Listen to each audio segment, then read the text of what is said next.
Bonjour à tous et à toutes les Robins des Bois du monde entier et même si vous n'êtes pas des Robins des Bois, à tous ceux qui écouteront cette émission. Je n'ai pas envie, effectivement, de commenter ce qui s'est passé hier en Ariège. Je trouve ça épouvantable. Quand on pense qu'il y a eu quand même 600 personnes qui ont essayé de soutenir les fermiers, enfin en tout cas les éleveurs, pour éviter l'abattage de 200 vaches. Et ensuite, d'autres personnes se sont jointes à eux. D'autres personnes ont aidé. Ce qui veut dire que quand même, ça c'est le côté positif, c'est que les gens se réveillent et se solidarisent pour des causes. Je ne dirais pas que c'est la cause animale puisque c'est un bétail qui est fait pour manger, mais en tout cas pour une cause humaine, une cause animale aussi quand même, parce qu'il n'y a aucune raison de faire ça. Et je trouve que les médias alternatifs ont vraiment fait du bon travail, que les personnes qui parlent sur Internet ont fait du bon travail, parce que j'ai vu des commentaires toute la journée. Toute la journée, il y a eu des suivis. Et la radio, par exemple, télé comme Tocsin, a dit, mais moi je soutiens qu'ils nous disent, et à ce moment-là, on soutient ce qui se passe en ce moment. Il y a des personnes qui se sont même demandé si les policiers qui étaient là, avec leurs armes, avec leurs tanks, enfin on se croirait en guerre, ce ne sont pas des personnes, des mercenaires ou une police privée qui a été payée pour ça. C'est vraiment, ça paraît fou, ça paraît incroyable, mais ça montre aussi que les gouvernements ont très peur de ce qui est en train de se passer et du réveil qui est en train de se passer. Donc c'est vraiment important. Alors maintenant, moi, ce que je voulais pour cette fin d'année, c'est vraiment passer à autre chose. C'est-à-dire vraiment, c'est important de lâcher prise. Et en même temps, vous allez voir qu'il y a de très belles choses qui peuvent se faire. Et je voudrais que vous partiez sur une phrase qui me plaît particulièrement parce que elle m'a été donnée lors de voyages hors du corps avec des êtres d'autres dimensions. Il y en a un qui a dit cette très belle phrase: l'impossible est une absurdité, le beau seul fait partie intégrante de votre essence. Retenez cette phrase. C'est celle qui va vous aider à tout rendre possible. Et j'aurais voulu, aujourd'hui justement, vous donner des exemples du fait que tout est possible. Et qu'on peut tout faire à un moment donné. Et pas forcément avec la force, pas forcément avec des armes, pas forcément parce que tout d'un coup on va faire des choses qui vont tuer d'autres personnes.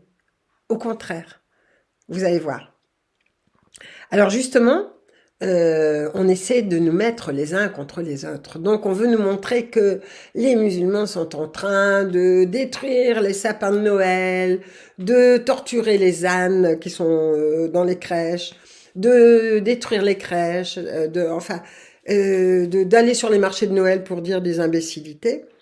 Alors il y en a évidemment parce que des gens mal éduqués, il y en a toujours. Par contre, il y en a que je remercie parce qu'effectivement, eux, ils sont contre ça. Ils disent, on est musulmans, mais on est tout à fait d'accord pour que vous fassiez vos fêtes, c'est normal, on vit en France, vous avez des fêtes, et ce sont des fêtes, les enfants ont les yeux émerveillés par les sapins de Noël, par la lumière, par tout ce qui se passe. Alors on sait très bien que Noël, c'est pas la naissance de Jésus, donc, c'est une date fictive qui a été mise comme ça. Mais pourquoi? C'est quand même une date importante. Noël, ça veut dire Néo-Hélios. Ça veut dire le nouveau soleil. Aujourd'hui, par exemple, je vous fais cette vidéo, c'est la Sainte-Luce. C'est la fête de la lumière.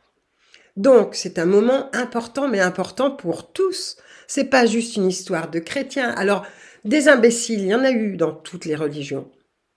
Quand vous voyez que les chrétiens étaient envoyés aux croisades pour essayer de convertir les autres, les musulmans par exemple, à d'autres croyances, et qu'ils étaient bénis par les curés, eh bien écoutez, je ne trouve pas que ça relève beaucoup de notre religion. La religion, c'est quelque chose, enfin je veux dire la croyance, la foi, C'est quelque chose de beaucoup plus fort que ce que les humains ont voulu en faire. Quand vous voyez que dans certains pays, on cloue le bec des femmes et qu'on les enferme de plus en plus parce qu'elles sont dangereuses, les femmes. Les femmes, elles font des enfants.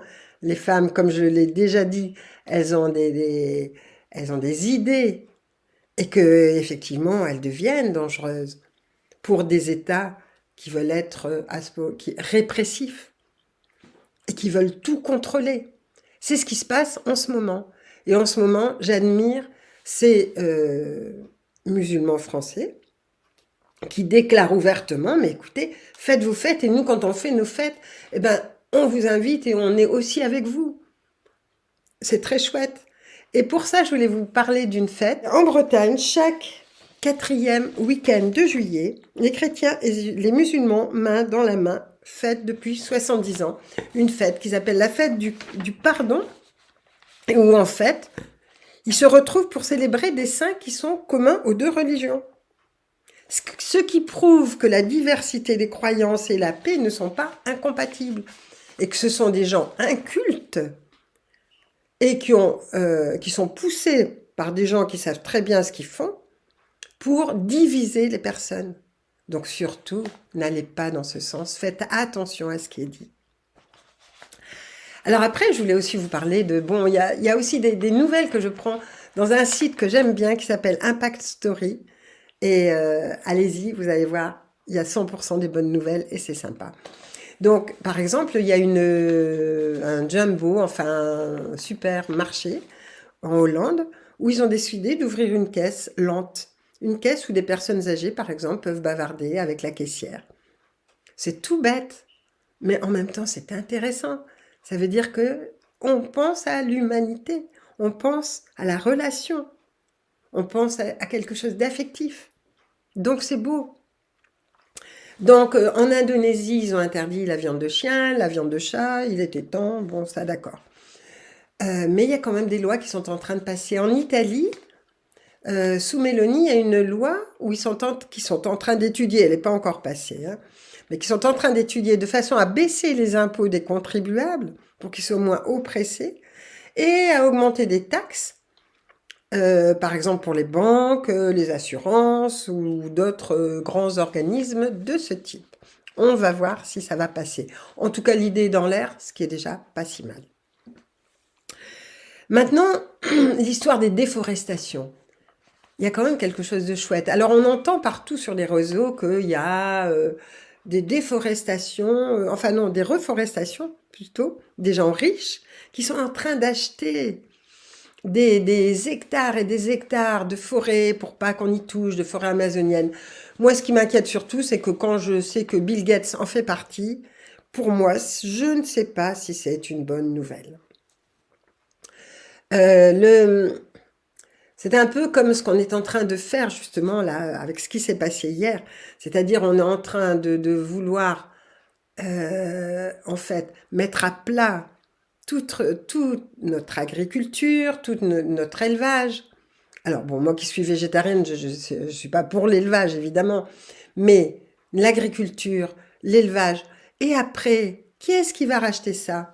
Des personnes comme BlackRock, par exemple, pour nous mettre quoi?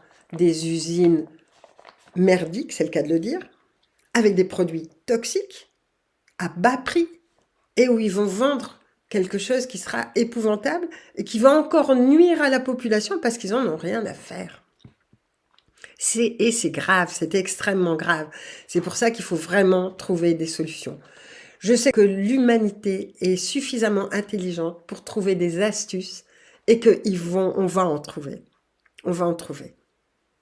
Mais en attendant, c'est lamentable ce qui s'est passé. Donc ça, je le redis. Alors, je voulais quand même donc continuer avec l'impossible est une absurdité.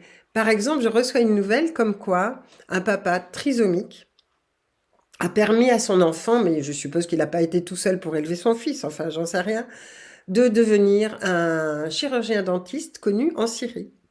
Donc, on voit la photo du père et du fils.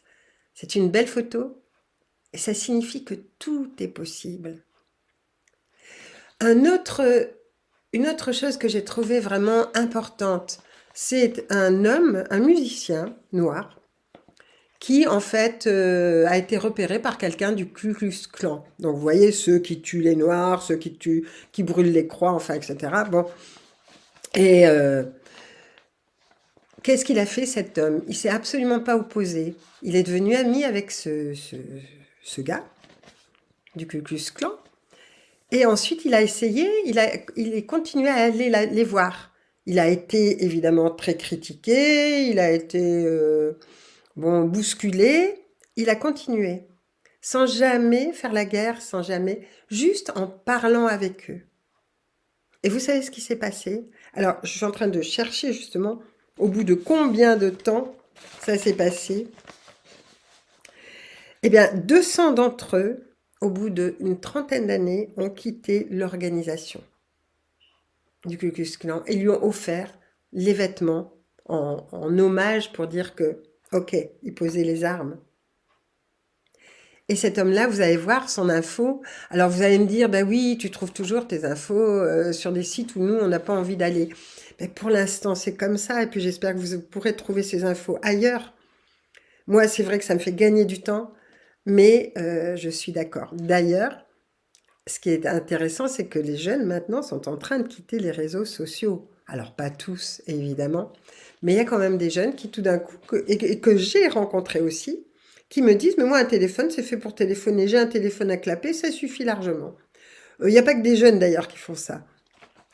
Et ils disent, ben, après pour le reste, bon, on se réunit, on se téléphone, ok, et puis on va faire des balades ensemble, et puis on va voir des musées, on va voir des spectacles.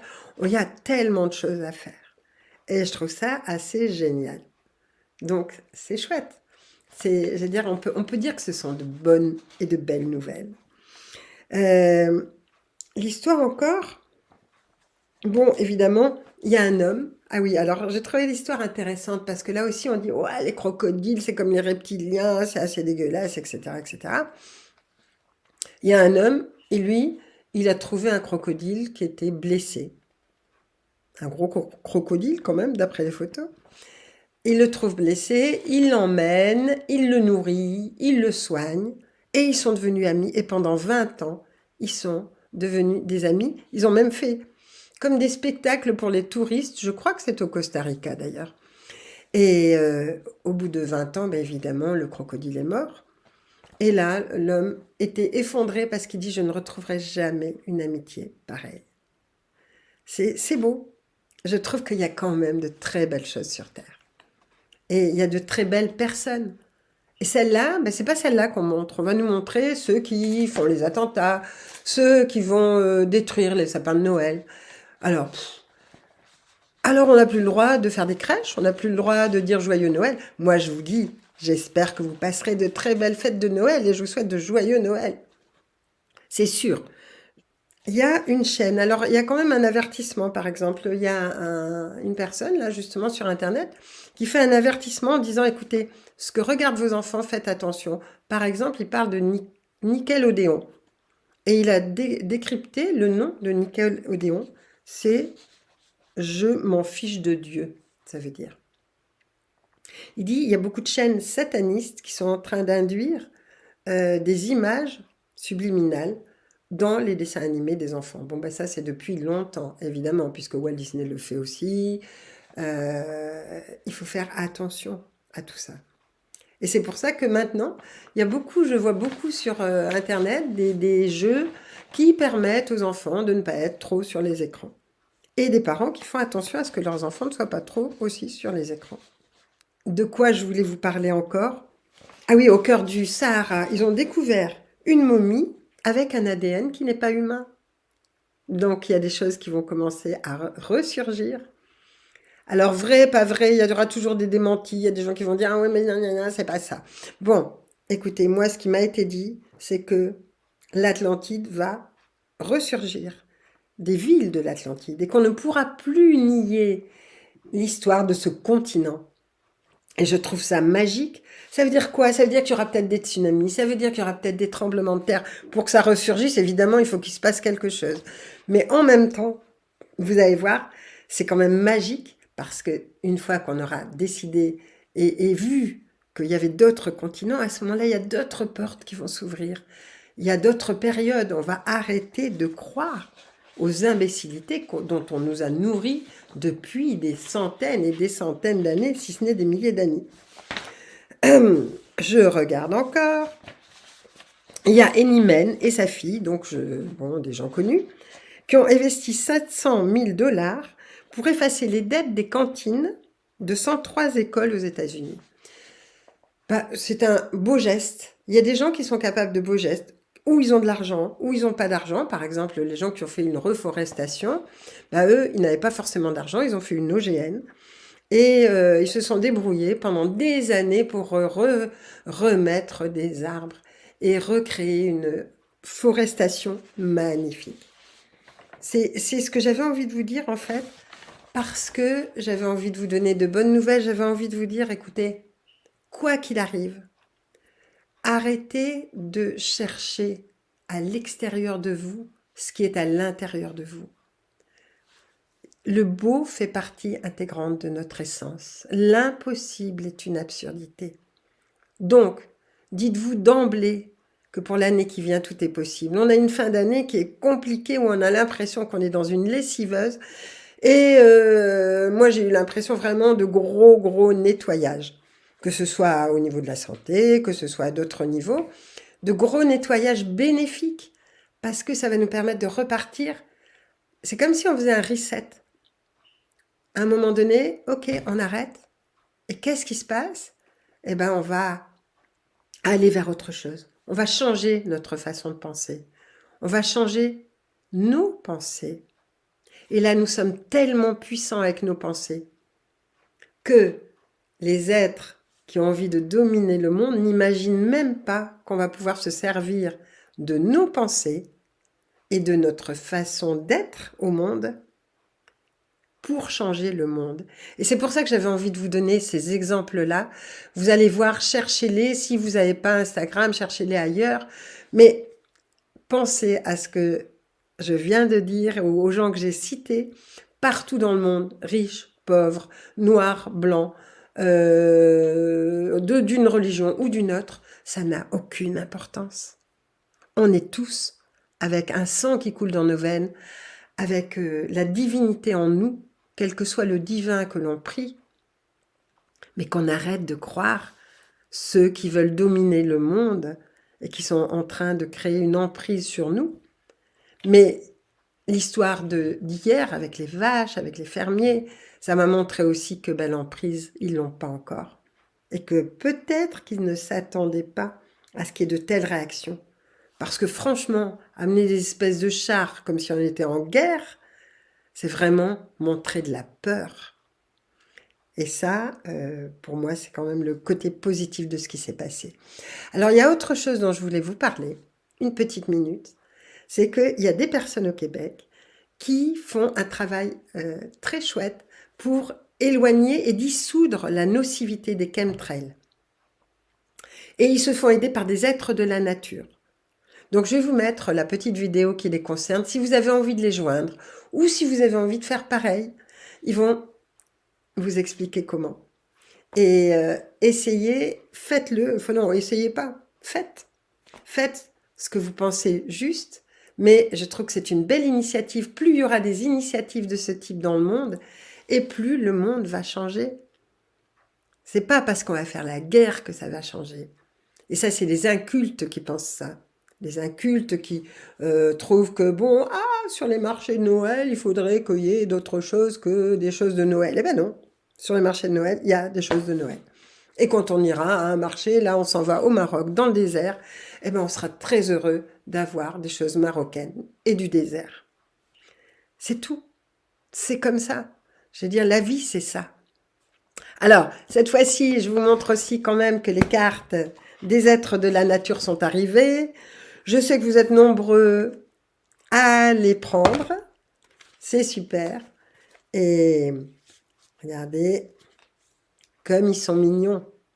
Alors vous allez me dire, ah ouais, mais bon, pourquoi est-ce que le dessinateur n'a pas dessiné? Le dessinateur, il a fait les deux. Il a dessiné et puis il s'est servi aussi un peu de l'intelligence artificielle. Donc, je vais vous J'espère que vous allez passer de très joyeuses fêtes, que vous les appeliez Noël, que vous les appeliez Celte, que vous les appeliez Nouveau Soleil. Ça n'a aucune importance. Passez de joyeuses fêtes. Faites sortir de la lumière autour de vous. Arrêtez de penser que l'autre, c'est le méchant. Mais je sais que vous ne pensez pas ça, sinon vous ne regarderiez pas cette émission. Et dites-vous que j'ai beaucoup d'amour pour vous, beaucoup, une énorme confiance, parce que je m'aperçois que dans le monde, il y a des personnes dont on ne parle pas ou si peu et qui font de tellement belles choses. Et j'espère que chacun de nous, on va en faire partie. Voilà. Alors j'arrête là. Je vous souhaite de merveilleuses fêtes de Noël. Il y a aussi un livre que j'aimerais vous conseiller parce que je crois qu'il est très chouette. C'est un livre très bien illustré sur les lieux sacrés, quelques lieux sacrés de la planète. Je crois que Paris est dedans. Voilà. Écoutez, et puis merci pour tout ce que vous pourrez faire de beau. Et dites-vous bien, l'impossible est une absurdité. Le beau seul fait partie intégrante de mon essence. Et c'est ce petit point de lumière qui va rendre tout possible.